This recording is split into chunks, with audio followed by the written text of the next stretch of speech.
صباحكم ورد صباحكم فل. ما شاء الله ما شاء الله ما شاء الله ما شاء الله ما شاء الله.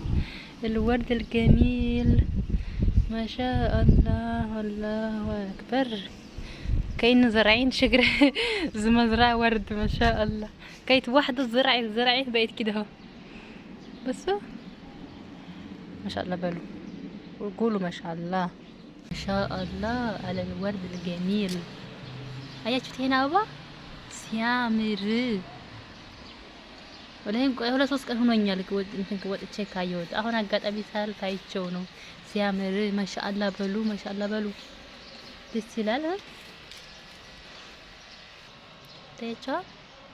ይሄን ገና እንትን አልፈነደቀም። ሲፈነድቅ ነጭ ይመስል ታያችኋል። ወርድ ላይ አበባ ማለት ነው። ያምራል። ማሻአላ በሉ ማሻአላ። ሀያታችን እንደዚህ አበባ ፍክት ይበልላችሁ።